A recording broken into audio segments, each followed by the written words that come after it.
নমস্কার, আমি বিনয় কুমার। বিনয়ী যোগাযোগে আপনাকে স্বাগত।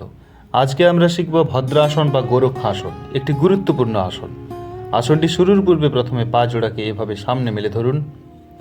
পায়ের গোড়ালিকে একটু মুভমেন্ট করান যাতে ব্যায়ামটা করতে সুবিধা হয়। তারপর ধীরে ধীরে দুই পাকে জোড়া অবস্থায় কোমরের কাছে নিয়ে আসুন এবং দুই হাত দুই পায়ের পাতাকে এভাবে ধরে প্রাইভেট পার্টসের কাছে নিয়ে আসুন। এবার একটু সামনে ঝুঁকে যান। তারপর ধীরে ধীরে দুই হাতকে এভাবে ছড়িয়ে রাখুন দুই পায়ের ওপর দিয়ে। এবার সোজা হয়ে থাকুন, চেষ্টা করবেন যাতে মেরুদণ্ড সোজা থাকে। যদি এভাবে অভ্যাস করতে অসুবিধা হয় তাহলে আপনারা দুই হাতকে এভাবে রাখবেন। চেষ্টা করবেন যাতে হাঁটু মাটিতে ঠেকিয়ে থাকে। তারপর অভ্যাস হয়ে গেলে আপনারা এভাবে আসনটি করতে পারেন।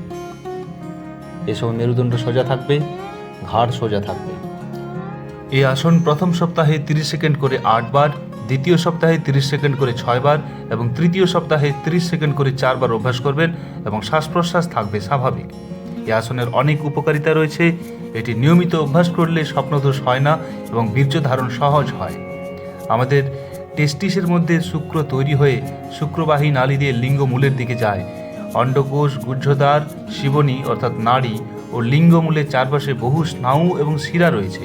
এদের মধ্যে ঠিকমতো রক্ত চলাচল না হলে এরা ভালোভাবে কাজ করতে পারে না, ফলে কামাবেগ ও স্বপ্নদোষ ইত্যাদি দেখা দেয়।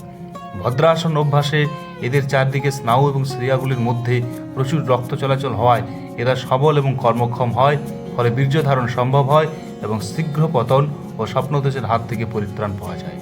এই আসন অভ্যাসে মেয়েদের বস্তি এবং হাঁটুর স্নায়ুমণ্ডলী বিশেষভাবে প্রসারিত হওয়ার ফলে সবল হয়, ফলে তাদের সন্তান প্রসবকালে বিশেষ কোনো কষ্ট পেতে হয় না। এই আসন অভ্যাসে স্ত্রী পুরুষ নির্বিশেষে সকলের ব্রহ্মচর্য রক্ষা করতে সাহায্য করে। সিদ্ধ যোগীগণ তাই একে গোরক্ষাসন বলে থাকেন, আবার কেউ একে ব্রহ্মচর্য আসনও বলে থাকেন। এটি ভীষণ উপকারী একটা আসন। এটি নিয়মিত অভ্যাস করলে অনেক যৌন রোগ থেকে রেহাই পাওয়া যায়। আসনটি শেষে আপনারা এভাবে একটু মাথাকে সামনের দিকে নিয়ে যাবেন, এতে একটু আরাম পাওয়া যাবে। কিছুক্ষণ থাকার পর দুই হাত হাঁটুতে রেখে ধীরে ধীরে উঠবেন, একটু রিল্যাক্স হবেন।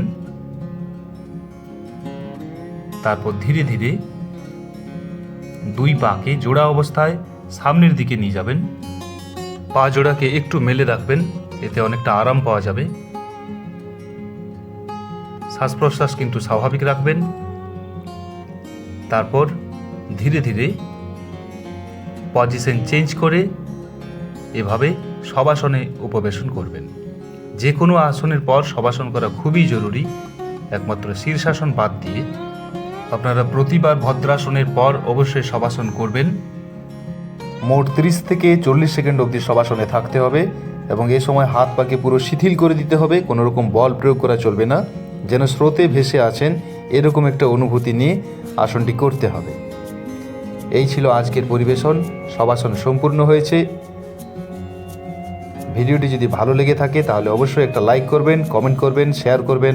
আর আপনি যদি আমার চ্যানেলে নতুন হয়ে থাকেন তাহলে চ্যানেলটি অবশ্যই সাবস্ক্রাইব করে নেবেন, বেল আইকন প্রেস করে নেবেন, যাতে এরকম কোনো ভিডিও আপলোড করলেই আপনার কাছে নোটিফিকেশন পৌঁছে যায়, আপনি দেখে উপকৃত হতে পারেন। ভালো থাকুন, সুস্থ থাকুন, যোগাসনে থাকুন।